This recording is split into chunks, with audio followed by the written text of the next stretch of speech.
ఇవాళ ఏమైనా సరే వెళ్ళి పట్టుకోవాలి. అలాగే ఎక్కడున్నా సరే పట్టుకోవాలి. అప్పుడు చెప్తాను. ఎక్కడ వాళ్ళు ఎక్కడ? అదిగోండి బాస్ ఆలిత్రే. నమస్కారం. రండి. నమస్కారం. మిమ్మల్ని మంచంతో మోసుకెళ్ళిపోయిన కిడ్నాపర్స్ వాళ్లే బాస్. చూసారా బాస్, మొహం దాచుకుంటూ వెళ్ళిపోతారు. రండి పట్టుపడదాం. ఇన్నాళ్ళు నా జీవితంతో ఆడుకున్నారా, ఇప్పుడు నా ప్రాణం తీయాలని చూస్తున్నారా? మిమ్మల్ని ఏం చేస్తే బాగుంటారా? దరిద్రుడా, ఈ ఇంటికి అల్లుడు మహారాజు, ఆయన కిడ్నాపర్ అంటావా? నిజం బాస్. మెంటల్ తగలేదురా.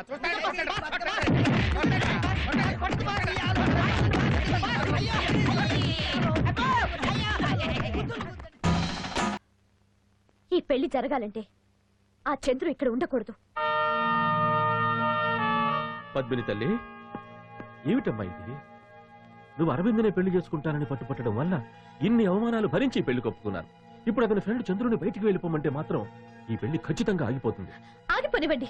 ఇంతకు ముందు నా పెళ్లి ఆగిపోయినప్పుడు మనం పడ్డ బాధ వాళ్ళు అనుభవించాలి. నువ్వు కావాలన్నప్పుడు జరిపించడానికి, వద్దన్నప్పుడు మానేయడానికి ఇదేం బొమ్మల పెళ్లి కాదమ్మా, భగవంతుడి నిర్ణయం అది. జీవితాంతం కలిసి సుఖంగా బ్రతకమన్న ఆ దేవుడి వరాన్ని చేతులారా నాశనం చేసుకోకమ్మా. లేదు బాబాయ్, నాకు అరవింద్ మీద కానీ అతని కుటుంబం మీద కానీ కోపం లేదు. నా పగల్ల ఆ చంద్రు మీదే. అతను ఇక్కడ ఉన్నంత వరకు నేను ఈ పెళ్లికి ఒప్పుకోను.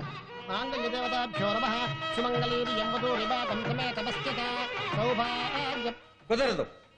చంద్రు లేకుండా ఈ పెళ్లి జరగదు. అందుకు మేము ఒప్పుకోం. అతను ఇక్కడుంటే ఈ పెళ్లికి మేము ఒప్పుకోం. చూడండి, మీ అందరికీ ఆఖరిసారిగా చెప్తున్నాను, ఈ పెళ్లి జరగాలంటే చంద్రు ఈ క్షణమే ఇల్లు వదిలి వెళ్ళిపోవాలి, అంతే.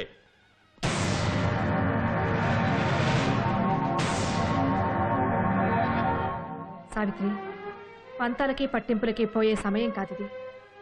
అవతల ముహూర్తానికి టైం దగ్గర పడుతుంది.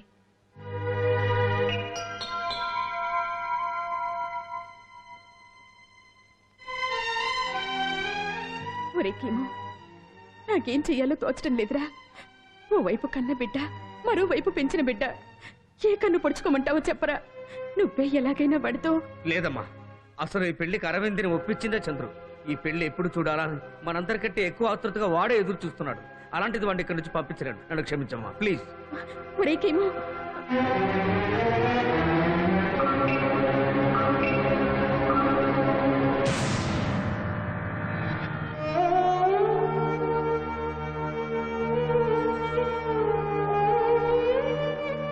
నేను వెళ్తున్నాను రా. నువ్వు వెళ్ళకూడదురా. ఎందుకు వెళ్ళాలి? నువ్వు లేకపోతే వాడి పెళ్లి చేసుకోడు. అసలు నువ్వు లేని ఈ పెళ్లి జరగకపోవడమే అరవింద్కు మంచిది. ఆ రోజు నేను నీకు చెప్పింది ఇప్పుడు నువ్వు నాకు తిరిగి చెప్తున్నావా? రే, ఇప్పుడు అరవింద్ పెళ్లి జరగటం ముఖ్యం. అమ్మా నాన్నల గౌరవ మర్యాదలు కాపాడటం ముఖ్యం. అందుకే నేను వెళ్ళిపోవటానికి నిర్ణయించుకున్నాను. నేను వెళ్ళిన విషయం అరవింద్కి పెళ్లే వరకు తెలియకుండా చూడాల్సిన బాధ్యత నీదిరా.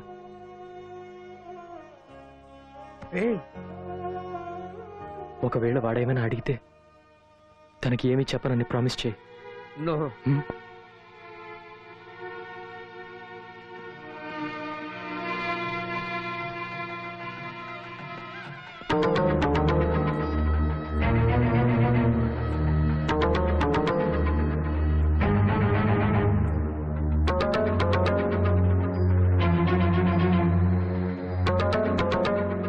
చాలా బాధగా ఉంది కదా. మరి కొద్ది నిమిషాల్లో నీ ఫ్రెండ్ పెళ్లి. అది కళ్ళారా చూడాలని చాలా ఆశపడ్డాం. అది నెరవేరదు. ఇది నేను నీకు విధిస్తున్న మొదటి శిక్ష. నా నుండి తప్పించుకోలేవు. నువ్వు ఎక్కడికెళ్ళినా నిన్ను వదిలిపెట్టను.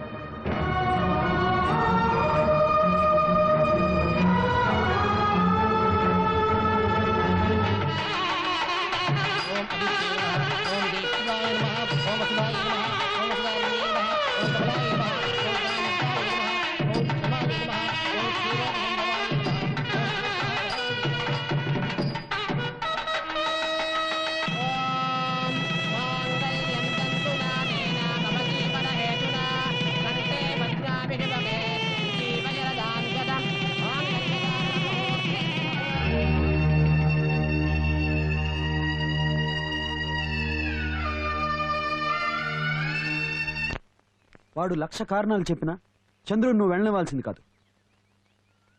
వాడు వెళ్తాన్ని పట్టుబడితే నువ్వు నాకు చెప్పాలి కదా. రేయ్, నిజం చెప్పరా, వాడు మనస్ఫూర్తిగా ఈ పెళ్లి ఒప్పుకున్నాడా లేక ఎవరన్నా బలవంతంగా ఈ పెళ్లి కొప్పించారా? చెప్పరా. మా అమ్మా నాన్న ఏమన్నా వాడిని బలవంతం చేశారా? వాళ్ళెవరూ ఏమనలేదు. మరెవరు? ఎవర్రా వాడిని బలవంతం చేసింది? నేనేరా. నువ్వు ఇంకా పద్దున్నే ప్రేమిస్తున్నావని వాడితో అబద్ధం చెప్పాను. అందుకే వాడి పెళ్లికి ఒప్పుకున్నాడు. ఎందుకు అలా చెప్పావు? ఎలాగైనా ఈ పెళ్లి జరగాలని. లేకపోతే అమ్మా నాన్నలు చంద్రుడు నానా మాటలు అంటారు. అది భరించలేక వాడు ఇంట్లోంచి వెళ్ళిపోతాడు. అప్పుడు అమృత జీవితాంతం ఏడుస్తుంది. వీటన్నిటికీ పరిష్కారం ఒక్కటే, అది పద్మినితో నీ పెళ్లి. అందుకే అబద్ధం చెప్పాను.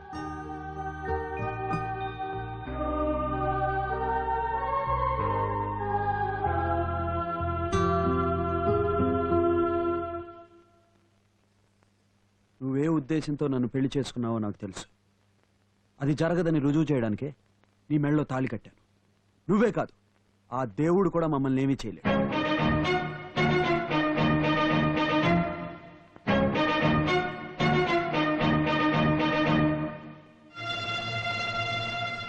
ఇక నుంచి వాడొచ్చి చెప్తేనే నువ్వు నాకు భార్యవి.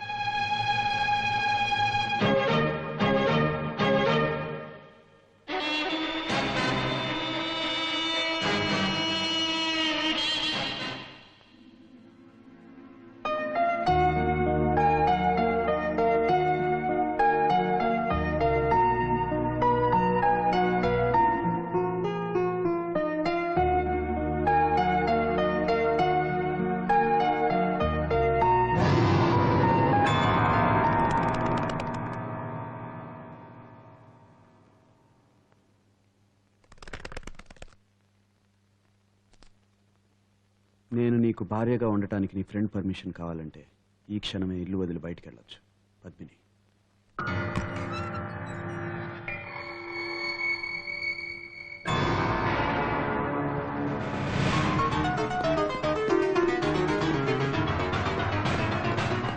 ఆగు. నువ్వే కదా ఈ లెటర్స్ రాసి నాకు పంపించేది? రా. నాతో రా. ఏమిటి ఈ గొడవ ఏంటి? ఏమైంది అల్లుడు గారు? ఈ ఇంట్లో జరిగిన గొడవలన్నిటికీ స్వాతియే కారణం. ఇదిగో చూడండి, నన్ను పద్మినిని విడదీయడానికి రాసిన లెటర్. ఏం రాసిందో చదవండి.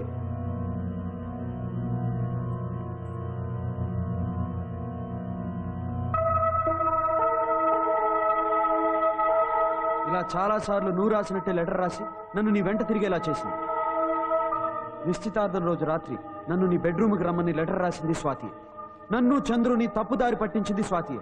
నీ పెళ్లి ఆగిపోవడానికి కారణం స్వాతియే.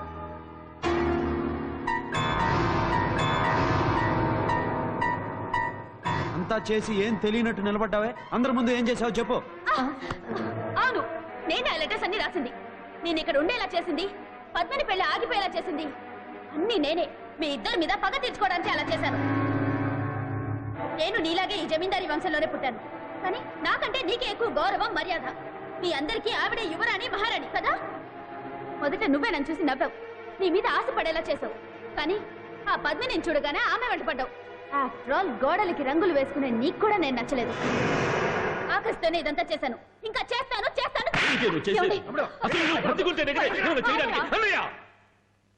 తల్లి లేని పిల్లని పద్మిని తల్లి మీద పెంచుకున్న ఆప్యాయతని కూడా ఇది భరించలేకపోయింది.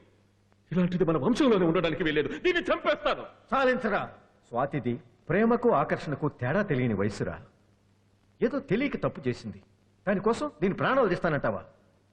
అమ్మా స్వాతి, నువ్వు వెళ్ళి పద్మినికి సారీ చెప్పమ్మా. చూసావా చూసావన్నయ్య ఎంత పొగరోదానికి. చెప్పయా చెప్పయా క్షమాపణ చెప్పు. వద్దు బాబాయ్, అంతా అయిపోయింది. కానీ ఇప్పుడు నాకు సారీ చెప్తే భరించిన అవమానం పోతుందా? పోయిన పరువు తిరిగి వస్తుందా? లేండి.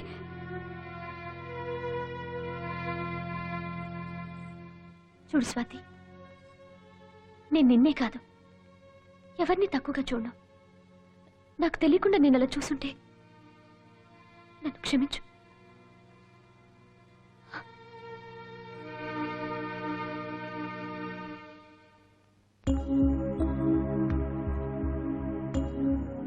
నా చెల్లెలు చేసిన తప్పుకో నేను సారీ చెప్తున్నాను. సారీ చెప్పాల్సింది నువ్వు కాదు పద్మిని, నేను. ఆ లెటర్స్ నమ్మి నిన్ను అపార్థం చేసుకున్నాను, ప్రేమించాను. అందుకే నీకు ఇష్టం లేకుండా ఈ పెళ్లి జరిగింది. ఇష్టం లేని కాపురం నరకం లాంటిది. నేను నీ మెడలో తాళి కట్టాన్ని జీవితాంతం నాతో ఉండవసరం లేదు. చెప్పు, నీకు ఇష్టం లేకపోతే ఇప్పుడే వెళ్ళిపోతాను. లేదా నాతో ఉండి నా మీద కక్ష తీర్చుకోవాలంటే దానికి కూడా నేను సిద్ధమే. అయితే ఒకటి, ఈ విషయంలో ఏ పొరపాటు జరిగినా దానికి కారణం నేనే. నా ఫ్రెండ్ చంద్రు వాడు ఏ తప్పు చేయలేదు. వాడికి నా మీద ఉన్న ప్రేమతో, నువ్వు నన్ను మోసం చేశావన్న కోపంతో నిన్న ఆ మాటలు అన్నాడు. వాడి మీద కోపం పెంచుకో.